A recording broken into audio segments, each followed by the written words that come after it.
প্যারা হাজরিন, গত জুমায় ভালো কাজ এবং ইমানদারদের পুরস্কার, সর্বশ্রেষ্ঠ পুরস্কার হচ্ছে জান্নাত, এ নিয়ে আলোচনা হয়েছে। মুহররমের তাৎপর্য নিয়ে আলোচনা হয়েছে। আজকে আলোচনা হবে জাহান্নাম নিয়ে, যেটা একজন মুসলমানের জন্য অত্যন্ত দুঃখের এবং পরিতাপের বিষয়। আমি একজন মুসলমান, শেষ পরিণতি যদি আমার জাহান্নাম হয়, আমার মুসলমানের এই নামকরণটি সর্বোচ্চ ব্যর্থ। সবাই বলি নাউজুবিল্লাহ। এই জন্যে জাহান্নাম থেকে আমাদের বেঁচে থাকতে হবে। একজন মুসলমানের কোনো ক্রমেই জাহান্নাম কাম্য নয়। মুসলমানের জন্য, ইমানদারের জন্য, পরহেজগার মানুষের জন্য জাহান্নাম হতে পারে না। তাহলে জাহান্নাম থেকে আমাদের বাঁচতে হলে কি উপায় অবলম্বন করতে হবে, কোন পথে আমাদের চলতে হবে? আমি পূর্বেই আলোচনা করেছি গত জুমায়। আমাদের ঠিকানা ছিল জান্নাত, আমাদের দুনিয়ায় পাঠিয়ে দেওয়া হলো। আল্লাহ রাব্বুল আলামিন দুনিয়ায় পাঠিয়ে দিয়ে বললেন, তোমরা দুনিয়ায় যাও, আমার পক্ষ থেকে তোমাদের কাছে বিধান পাঠানো হবে। এই বিধান তোমরা যদি আঁকড়ে ধরে থাকতে পারো, তাহলে আবার তোমাদের ঠিকানা হবে জান্নাত। সবাই বলেন সুবহানাল্লাহ। তাহলে আমাদের কাছে যে বিধানটুকু এসেছে দুনিয়ায় আগমনের পর, আমাদের পিতা, আদি পিতা হযরত আদম আলাইহিস সালাতু ওয়াস সালাম, যখন তাকে দুনিয়ায় পাঠিয়ে দেওয়া হলো, এরপরে তাকেও বিধান দেওয়া হয়েছিল। পক্ষান্তরে পর্যায়ক্রমে আল্লাহ রাসূল, অসংখ্য নবী রাসূল দুনিয়ায় এসেছেন। সবাইকে হেদায়েতের পথ, হেদায়েতের বাণী, হেদায়েতের পথই দেওয়া হয়েছে। শেষ নবী হুজুরে পাক সাল্লাল্লাহু আলাইহি সাল্লামকে আল্লাহ রাব্বুল আলামিন সর্বশ্রেষ্ঠ মহাগ্রন্থ আল কোরআন দান করলেন। সবাই বলেন সুবহানাল্লাহ। আইয়ামে জাহিলিয়ার যুগ, যে যুগটা মানব সমাজের জন্য অত্যন্ত কলঙ্কিত একটা যুগ, যে যুগে মধ্যেই আমার রাসূলের আগমন ঘটেছে। যারা মজলুম ছিলেন, কাবা ঘর ধরে একটি দোয়া পড়েছিলেন, যে দোয়াকে আল্লাহ এত পছন্দ করলেন, আল্লাহ রাব্বুল আলামিন পক্ষান্তরে যখন আল্লাহ রাসূলকে পাঠিয়ে দিলেন, ওই দোয়াটাকে কোরআনের আয়াতে ওই হিসেবে পাঠিয়ে দিলেন। সবাই বলেন সুবহানাল্লাহ। রব্বানা আখরিজনা মিন হাযিহিল ক্বরিয়াতিজ যালিমি আহলুহা ওয়াজআল লানা মিন লাদুনকা ওয়ালিয়া ওয়াজআল লানা মিন লাদুনকা নাসীরা। আল্লাহু আকবার। রব্বুল আলামিন এই স্বৈরাচার শাসকের এত অত্যাচার, জুলুম, নির্যাতন আর সহ্য করা যায় না। এমন একজন রহমাতাল লিল আমাদের জন্য দান করো, যে রহমাতাল লিল আলামিন এই স্বৈরাচার শাসকের হাত থেকে আমাদেরকে সাহায্য করে তোমার পথে আমাদেরকে ফিরিয়ে নিয়ে আসবে। সবাই বলেন সুবহানাল্লাহ। তাদের এই আকুতি মিনতি আল্লাহ এত পছন্দ করলেন, কোরআন শরীফের আয়াতে পরিণত করে দিলেন। সবাই বলেন সুবহানাল্লাহ।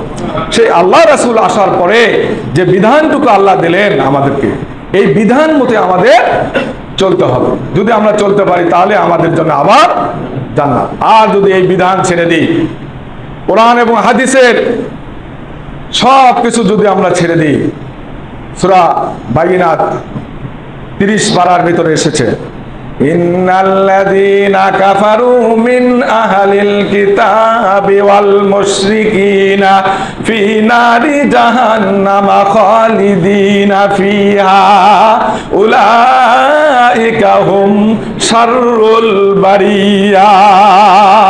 আল্লাহু আকবার।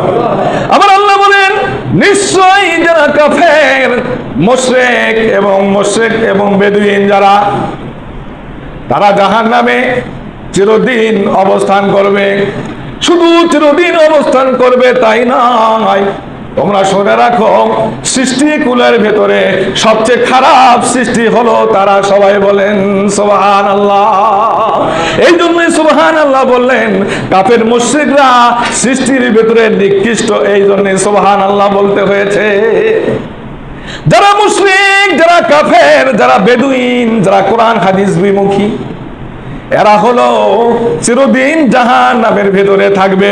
শুধু জাহান্নামের ভিতরে থাকবে তাই নয়, তারা হবে এই 1 লক্ষ মতান্তরে 2,24,000 18,000 মখলুকাত যে আল্লাহ সৃষ্টি করেছেন।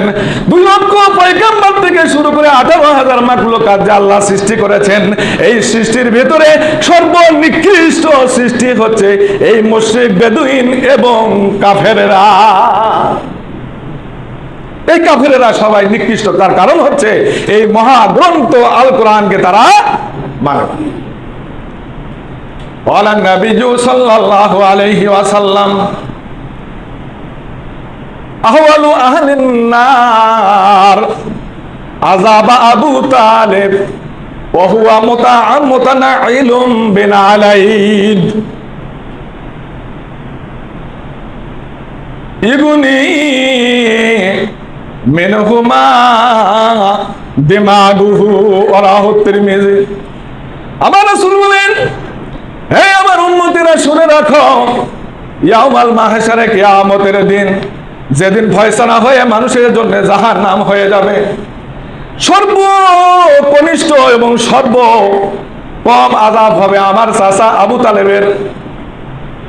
আবু তালেবকে 2টি জুতো পরায় দেওয়া হবে আগুনের। এই 2টি জুতো পরে জাহান্নামের ভিতরে তাকে রাখা হবে, আর এটাই হবে সর্বনিম্ন আযাব। আবার চাচার এই জুতো পরার কারণে তার মাথার মগজগুলো টকবক করতে থাকবে, এবং তার যে মগজগুলো আছে এগুলো গলে গলে পড়তে থাকবে। এটা সর্বনিম্ন। বন্ধুরা আমার, সর্বনিম্ন আযাব হওয়ার কারণটা হচ্ছে আমার রাসূল তার জন্য দোয়া করেছিলেন। আমার আল্লাহ বলেছেন, আমার নবী বলেছেন, আল্লাহ গো, আমার চাচা আমার ওপর এবং তোমার উপর ঈমান আনে নাই, যার কারণে আমি বলতে পারি না তাকে জান্নাত দাও। তোমার কাছে একটি ফরিয়াদ, আল্লাহ, এই চাচা আমাকে ছোটবেলা থেকে লালন পালন করেছে, এমন কোন কাজ নাই আমার চাচা আমার জন্য করে নাই।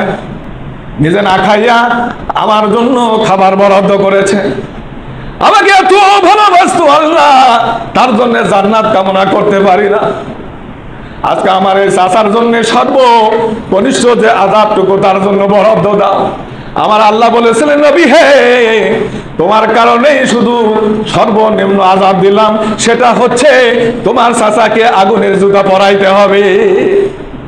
এটি যদি সর্বনিম্ন আযাব হয়, আমার আপনার কি দশা? বন্ধুরা আমার, দুনিয়াতে আমরা সিরাতুন নবী এবং সিরাত পালন করি, মিলাদুন নবী এবং সিরাতুন নবী দুটি কিন্তু আমরা পালন করি। আল্লাহ রাসূলের চাচা জীবনে শুধু মিলাদুন নবী পালন করে গেল। রাসূলের এই জন্মের কারণে তার বড় ভাইয়ের ছেলে মুহাম্মদ সাল্লাল্লাহু আলাইহি সাল্লাম জন্মগ্রহণ করেছেন। এই সংবাদ পাওয়ার পরই সর্বোচ্চ খুশি হয়েছিলেন আবু তালেব, এবং তার পক্ষে যে দাসীটা ছিল, যে দাসী তাকে সংবাদ দিয়েছিল, এই দাসী তাকে আজাদ করে দিয়েছিলেন। সবেন সুবহানাল্লাহ। এই খুশি হওয়ার কারণে এবং দাসী আজাদ করে দেওয়ার কারণে আল্লাহ খুশি হয়ে এবং রাসূলের দোয়ার কারণে তার সর্বকনিষ্ঠ এই আযাবটুকু হয়েছে। আর সে বিশ্বাস করত সিরাতুন নবী, মিলাদুন নবী বিশ্বাস করত, রাসূলের জন্মটাকে সে বিশ্বাস করত এবং ভালোবাসত, যার কারণে তার এইটুকু। রাসূলের চাচা ছিলেন আমির হামজা। আমির হামজা দুটি পছন্দ করতেন। আমর হামজা কয়টি পছন্দ করতেন? দুটি। মিলাদুন নবী খুব খুশি হয়েছিলেন, আর সিরাতুন নবী যখন বলেছেন আল্লাহ রাসূলের প্রতি বিশ্বাস করে বলেছিলেন সাদাইকা ইয়া ভাতিজা, হে ভাতিজা এ তোমার এই দিনটি সত্য, আমি কবুল করে নিলাম। সুবহানাল্লাহ। আল্লাহ রাসূলের এই দিনের জন্য উহুদের ময়দানে তার চাচা শাহাদাত বরণ করেছিলেন, এবং এই যে 70টি কবর আছে উহুদের ময়দানে, এখনো তার চাচার কবর সেখানে জ্বলমান। হাজী সাহেবরা যারা যান, আমির হামজার কবর নির্দিষ্টভাবে কোথাও লেখা নাই। আমাদের দেশে যেরকম একজন বড় মানুষ মারা গেলে দেখবেন নাম ফলক দিয়ে সুন্দর করে অমুকের কবর, এটা বনানী কবরস্থান, আজিমপুর কবরস্থান, বগুড়ার ভাই পাগলা, এগুলো যদি যান দেখবেন বড় বড় মানুষেরা যারা মারা গেছে সুন্দর করে নাম ফলক দিয়ে অমুক অমুক অমুক জজ, অমুক ব্যারিস্টার এখানে শুয়ে আছে। আপনারা যারা মাকবারে হাওয়াতে গিয়েছেন, জেদ্দায় হাজী সাহেবরা গিয়েছেন, মা হাওয়া আলাইহিস সালাতু ওয়াস সালাম যেখানে শুয়ে আছেন, আন্দাজে ধরে নিতে হবে যে এটা হাওয়া আলাইহিস সালামের কবর। কারণ মা হাওয়া ছিলেন অত্যন্ত লম্বা একজন মানুষ। কারণ দুনিয়ায় যখন প্রথম মানুষ আসছেন, আল্লাহর নবী হযরত আদম আলাইহিস সালাতু ওয়াস সালাম, হাদিস শরীফে আসছে সিত্তু জিরান, তাকে বলা হয়েছে 60 গজ, কেউ বলেছেন 60 হাত।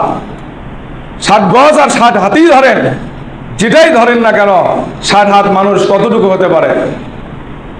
আর তার সহধর্মিনী আমাদের দেশের মানুষের মতো বুট্টা মানুষকে বানাবে আল্লাহ? সহধর্মিনী ধরেন তার কাছাকাছি, তার কোনো মাপ দেওয়া হয় নাই। মাকবারে হাওয়াতে যারা গিয়েছেন, হাজী সাহেবরা যারা ব্রেনি, হাজী সাহেব যারা ব্রেনি লেখাপড়া করে গেছেন, যারা লেখাপড়া করে যাননি তাদের ধরা খুব কঠিন হবে। মাকবারে হাওয়াতে দেখবেন ঢোকার পরে বাম সাইডে যে কবরটুকু আছে, একটা কবর সবচেয়ে বড়, সবেন সুবহানাল্লাহ, অত্যন্ত লম্বা। আপনি যদি সেখানে যে হাত তোলেন, ওখানকার পুলিশরা বলবে ইয়া হাজি গুদ্দাম গুদ্দাম, সামনের দিকে যাও দেখো। হাত তুলে কবরের পাশে দাঁড়িয়ে কিছু বলা চাওয়া যাবে না। ওরা মনে করে যে আমরা তার থেকে কিছু চাচ্ছি, কিন্তু আমরা তো তার থেকে চাই না। চাই কি? আমরা দোয়া করি আল্লাহর কাছে, আল্লাহ আসছি হজে, এই বড় বড় নবী রাসূলদের স্ত্রীরা এখানে শুয়ে আছেন, তাদের জন্য একটু দোয়া করি, আল্লাহ তাদেরকে হেফাজত করুন, তাদের ওসিলায় আমাদেরকে মাফ করে দিন। এটা ছাড়া আমরা কিছু বলি না। কিন্তু তারা মনে করে যে আমরা তাদের থেকে কিছু চাচ্ছি। আল্লাহ রাসূলের স্ত্রী হাওয়া আলাইহিস সালাম তো ছোট্টখাটো মানুষ না, আমাদের মা, তাহলে তার থেকে আমরা কিছু চাচ্ছি এটা মনে করে। এই জন্য আমাদেরকে ওখানে দাঁড়িয়ে দোয়া করতে দেয় না, বলে শুধু দোয়া পাঠ করুন, হাত তুলে এখানে করার দরকার নেই। আমরা দোয়া পাঠ করেছি, আমরা দেখেছি এত বড় কবর আর একটুকু নাই, তাহলে মাকবারে হাওয়া ওটাই হবে। বন্ধুরা আমার, এই আমাদের হাওয়া আলাইহিস সালাতু ওয়াস সালাম এবং হযরত আদম আলাইহিস সালাতু ওয়াস সালাম এসেছিলেন জান্নাত থেকে দুনিয়ায় আল্লাহর এই বিধিবিধানকে জমিনে আবাদ করার পর্যায়ক্রমে। আমাদের মাঝেও এগুলো এসেছে। আল্লাহ রাসূলের যে কোরআন, আল্লাহ পক্ষ থেকে যে কোরআন তাকে দেওয়া হলো, আল্লাহ রাসূল যে হাদিসের বয়ানগুলো দিলেন, এগুলো আমাদের জীবনে বাস্তবায়িত করতে হবে। তাহলে জাহান্নামের যে আগুন, এগুলো থেকে আমাদের মুক্তি পাওয়া সম্ভব, নইলে মুক্তি পাওয়া যাবে না। দোয়া পড়েন আল্লাহুম্মা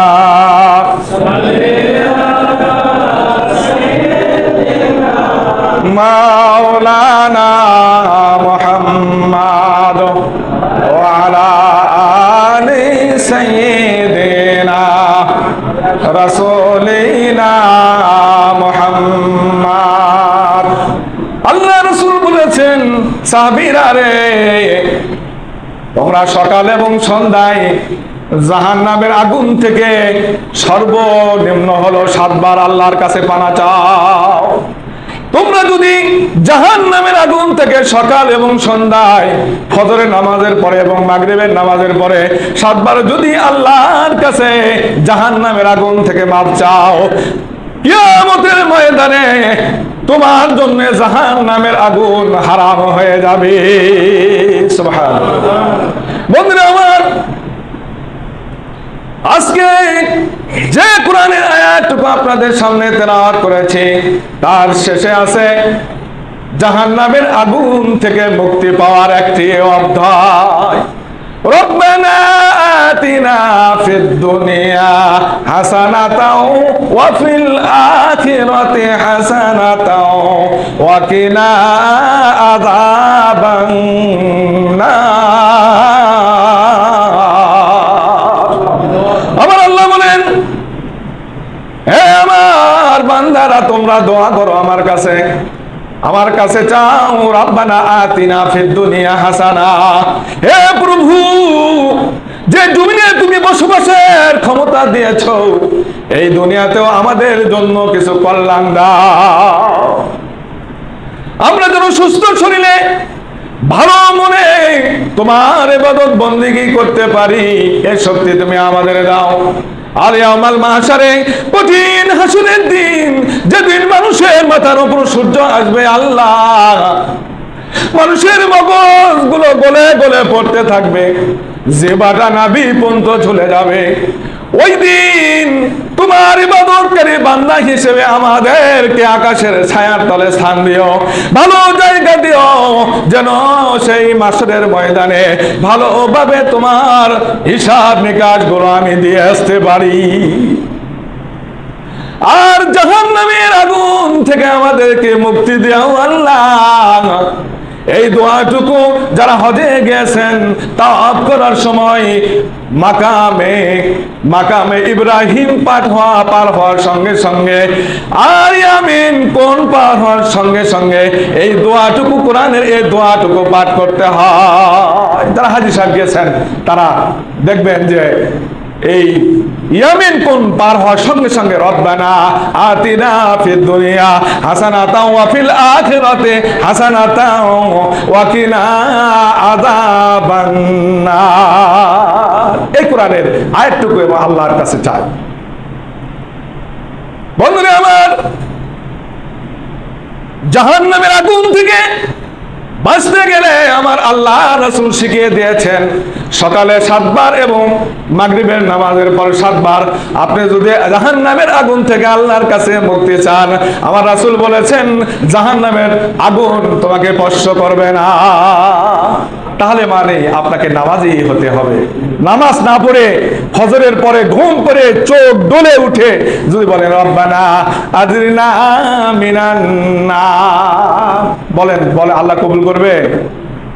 আপনি আল্লাহর হুকুম ফজরের নামাজ আপনি আদায় করলেন না, চোখের মধ্যে একটা ডলা দিয়ে 7 বার যদি বলেন রব্বানা, হে আমার প্রভু, জাহান্নামের আগুন থেকে মুক্তি দাও, বলেন তো আমার প্রভু আপনাকে আমাকে ক্ষমা করবে?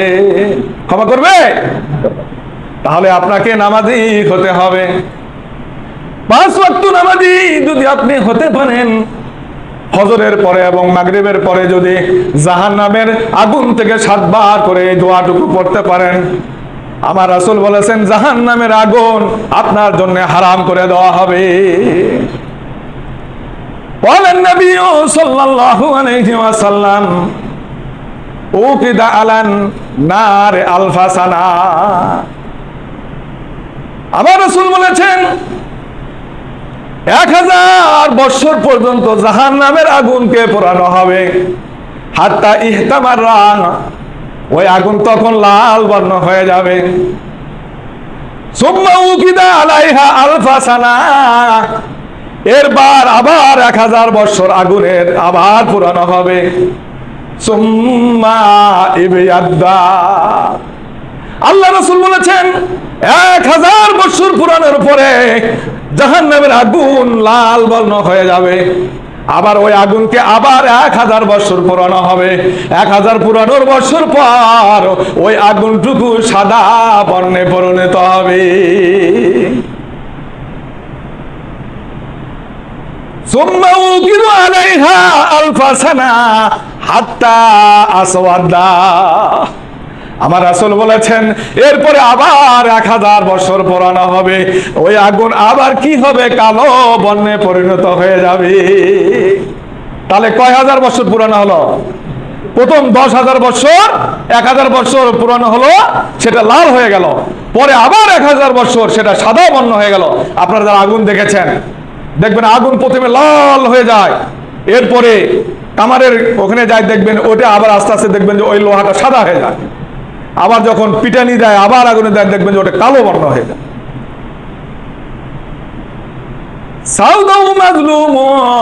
আল্লাহ রাসূল বলেছেন এই জাহান্নামের আগুনটা এমন কৃষ্ণ বর্ণ হয়ে যাবে যে আগুনের ভিতরে যারা জাহান্নামী হবে তাদেরকে ফেলে দেওয়া হবে। 3000 বছর পুরার পরে যখন কৃষ্ণ বর্ণ হয়ে যাবে তখন সেই আগুনের ভিতরে আমাদেরকে ফেলে দেওয়া হবে।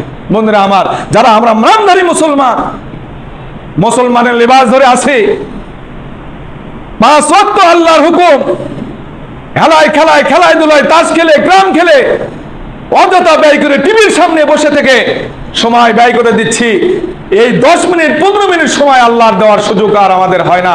তাদের জন্য কোথায় স্থান? জাহান্নাম। এই জাহান্নাম থেকে বাঁচতে হলে আল্লাহর পথে থাকতে হবে, কোরআনের পথে থাকতে হবে, 5 ওয়াক্ত নামাজি আপনাকে হতে হবে।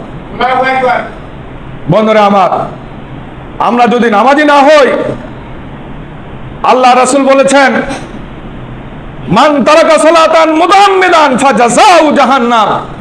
আল্লাহ রাসূল বলেছেন যে ইচ্ছা করে নামাজ কাজা করলো, ইচ্ছা করে নামাজ ছেড়ে দিল, তার স্থান হবে জাহান্নাম। সবাই বলেন নাউযুবিল্লাহ। দরুদ পড়েন আল্লাহুম্মা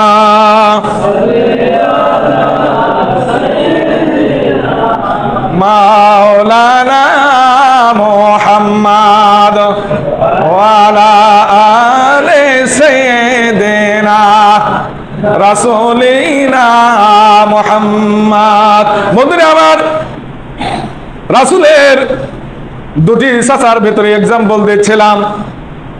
আবু তালেব আল্লাহ রাসূলকে সবচেয়ে বেশি ভালোবেসেছেন, নিজে না খাইয়া আল্লাহ রাসূলকে খাওয়াইছেন। নিজের ভাতিজাকে মানুষ মেরে ফেলতে পারে, ভাতিজাকে আঘাত করতে পারে, এই জন্য যত প্রকার ব্যবসায়িক সফর ছিল আবু তালেব আল্লাহ রাসূল ছাড়া কোথাও যান না।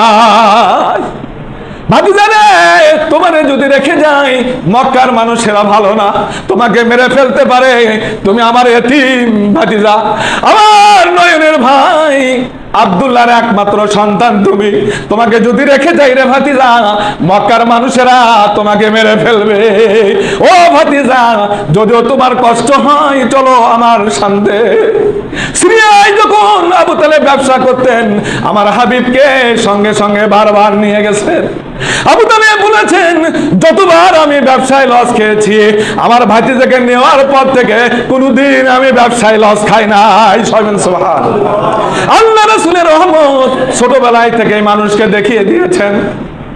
বন্ধুরা আমার, আবু যখন মা হালিমাতুস সাদিয়া আল্লাহ রাসূলকে নেওয়ার জন্য আসলেন, মক্কার বড় বড় লোকের সন্তানরা যখন অন্য মানুষরা নিয়ে গেছে, হালিমার উঠছিল দুর্বল, রাস্তার ভেতরে একটু আসতে দেরি হয়ে গেছে, এসে দেখে কোনো সন্তান আর নাই। মোত্তালেবের নাতি শুধু আছে, যে গরিব মানুষের সন্তান, কেউ টাকার ভয় নাই দেয়, এই সন্তানকে যদি নিয়ে যায় হাদিয়া কম পাওয়া যাবে। হালিমা চিন্তা করলো এত সুন্দর সন্তান, যে সন্তানকে দেখার পর কলিজার ভিতরে কলেমার উদ্ভব শুরু হয়ে গেছে। হালিমা বলে, স্বামী হে, এই সন্তানকে দেখার পর কেন জানে আমার বুকের ভেতরে ধড়ধড়, টাকা লাগবে না হে স্বামী, এই সন্তানকে নিয়ে আমি দুগ্ধ পান করবো, যত হাদিয়া দেয় দিকে আমার কোনো পাওনা নাই। হালিমা বলেন এই সন্তানকে যখন আমি কোলে নিয়েছি আমি হালিমার সত্যি যেন দ্বিগুণ হয়ে গেছে। সুবহানাল্লাহ। যে উট আমার আসতে পারে নাই, সময় লেগেছে, দেরি হয়েছে, এই উটটুকু যখন আমার এই সন্তানকে উঠানো হয়েছে, উঠানোর সঙ্গে সঙ্গে উট আবার তাইফের দিকে রওনা দিয়েছে। সবাই বলেন সুবহানাল্লাহ। হালিমা বলেন কি ম্যাজিক শুরু হয়ে গেল, যে উট বারবার বিশ্রাম নিচ্ছিল, মুহাম্মদকে এই উঠে উঠানোর পর উট যেন 40 গুণ শক্তি বেশি পেয়ে গেল। সবাই বলেন সুবহানাল্লাহ। এই সেই হাবিব যার লক্ষণ ছিল ছোটবেলায় থেকে রহমতের। আবু তালেব বলেন, এই ভাতিজাকে যতদিন সিরিয়ায় ব্যবসার জন্য নিয়েছে দ্বিগুণ দ্বিগুণ লাভ হয়েছে। আমি আবু তালেব আর অভাবের ভেতরে না। সুবহানাল্লাহ, অত্যন্ত অভাবের ভিতর ছিলেন আবু তালেব। কিন্তু 40 বছর পরে, 41 বছর পরে যখন আবু তালেবকে বলা হলো, চাচা আল্লাহর পক্ষ থেকে একটা বিধান এসেছে, যে বিধান মানুষকে ইহকাল মুক্তি, পরকালে মুক্তি, ইহকালে শান্তি আর পরকালে মুক্তি দেবে। এই বিধান হচ্ছে মহাগ্রন্থ আল কোরআন, এবং আমার প্রতি ঈমান রাখতে হবে। আমার প্রতি ঈমান রাখলেই তুমি জান্নাতি। সুবহানাল্লাহ। চাচা বললেন, ভাতিজা রে, তোমাকে আমি খুব ভালোবাসি, জানি তোমার নাম আলামিন, মক্কাবাসী নাম দিয়েছে, এটা অজানা কিছু নয়। তুমি যে মানুষের শ্রেষ্ঠ মানুষ এটাও বোঝার বাকি নাই। ভাতিজা, তোমার কাছে একটি অনুরোধ, বাপ দাদার যে ধর্ম ছিল রে, ওই ধর্ম ত্যাগ করে তোমার ধর্ম আমি গ্রহণ করতে পারবো না। তুমি ভাতিজা, তোমাকে যদি কেউ আঘাত করে, আমি আবু তালেব বেঁচে থাকতে তোমাকে আঘাত করতে দেব না। আমি চাচা বেঁচে থাকতে তোমাকে কেউ আঘাত করতে পারবো, তবে তোমার ধর্ম আমার গ্রহণ করা হবে না, কারণ আমি যে লিডারি করি আবু জেহেলের সাথে, এটা আমার ছুটে যাবে। আমি চাই না আমার এই সমাজের আধিপত্য চলে যাওয়া। বন্ধুরা আমার, তার চাচা সেদিন মিলাদুন নবী শুধু গ্রহণ করেছিলেন, সিরাতুন নবী গ্রহণ করে নাই। আমির হামজা যখন দাওয়াত পেয়েছিল, সঙ্গে সঙ্গে বলেছিল, ইয়া ভাতিজা, তোমার ওপর তোমার আল্লাহর প্রতি আমি বিশ্বাস স্থাপন করলাম। সুবহানাল্লাহ। এখনই আমাকে পড়ে দাও, লা ইলাহা ইল্লাল্লাহ মুহাম্মাদুর রাসূলুল্লাহ সাল্লাল্লাহু আলাইহি ওয়াসাল্লাম। ভাতিজা রে, তুমি যে বিধান নিয়ে এসেছো, তুমি হলো মক্কার আলামিন, মক্কার সবচেয়ে বিশ্বাস্ত লোক। তুমি কোনোদিন মিথ্যা বলতে পারো না। তুমি যে দুনিয়ার এত চাকচিক্য সৌন্দর্য, আবু জেহেল তোমাকে বহু অফার দিয়েছে, কোনো অফার তুমি গ্রহণ করো নাই। আমি বুঝতে পেরেছি ভাতিজা, তুমি হলো হক, তুমি হলো হক, তুমি হলো হক। বলো, লা ইলাহা ইল্লাল্লাহ, লা ইলাহা ইল্লাল্লাহ, লা ইলাহা ইল্লাল্লাহ মুহাম্মাদুর রাসূলুল্লাহ। ভাতিজা, তুমি হলো সত্য হক, অতএব তোমার ওপর, তোমার পূর্বর ওপর আমি ঈমান আল্লাহ। মিলাদেও খুশি এবং সিরাতেও খুশি। খুশি হয়ে উহুদের ময়দানে নিজে শহীদ হয়েছেন, ইসলামের বিজয় পতাকা উড়িয়েছেন। সুবহানাল্লাহ। বন্ধুরা আমার, যদি আমরা রাসূলের মিলাদের উপর খুশি হই, আমাদের দেশে অনেক ভাইরা আছেন সুন্দর রাসূলের জীবনী নিয়ে আলোচনা, টান দিয়ে সবকিছু ভরপুর করে দিচ্ছে, কিন্তু যখনই সিরাতের কথা বলা হচ্ছে তখনই তারা বলছে এটাতে আমরা নাই। আমরা চোখের পানি দিতে রাজি আছি, বুকের তাজা রক্ত দিতে রাজি না। বন্ধুরা আমার, আজকে বাংলাদেশে যে সন্তানেরা নিজেদের অধিকার চাচ্ছে, কিন্তু সেদিকে কারো কর্ণপাত নেই। নিজেদের ক্ষমতা, নিজেদের আধিপত্য ধরে রাখার জন্য এই কোমল মৃত্যু শিশুদেরকে শেষ করে দেওয়া হচ্ছে। সরকার হচ্ছে আমাদের অভিভাবক। অভিভাবক যদি আমাদের আবদার না মানেন, তাহলে কিসের অভিভাবক সে? সরকারকে অভিভাবকত্ব অর্জন করতে হলে তাহলে সন্তানদের কথাই শুনতে হবে। কথা ঠিক না বেটি? সন্তানদের যদি কথা না শুনেন, কিসের পিতা আপনি আর কিসের মাতা আপনি? আপনাকে মা এবং বাবা যদি মানতে হয়, তাহলে আমাদের অধিকারও আপনাকে মানতে হবে। বাবা এবং মা বাবা অস্বীকার তো করে নাই, তারা চেয়েছে তাদের দুমুঠো খাওয়ার জন্য, হক আদায় করার জন্য, সঠিক রিজিকের জন্য তাদের যে হক, সে হকটুকু তারা আদায় করতে চেয়েছে। বন্ধুরা আমার, আমি সরকার বাহাদুরকে বলবো, আজকে এই ইউটিউবের মাধ্যমে যদি তাদের কর্ণে পৌঁছে যায়, সমাজ সচেতন মানুষের কাছে যদি পৌঁছে যায়, আপনার অভিভাবকত্ব করুন, তার কোনো বাধা নেই। এদেশের মানুষ গ্রহণ করেছে, কিচ্ছু করার নাই আমাদের। তবে আমাদের সন্তান যারা যোগ্য, তাদেরকে যোগ্যতায় পৌঁছে দেওয়ার জন্য আপনাদের যে ক্ষমতা আছে, এই ক্ষমতা আপনাদের প্রয়োগ করতে হবে।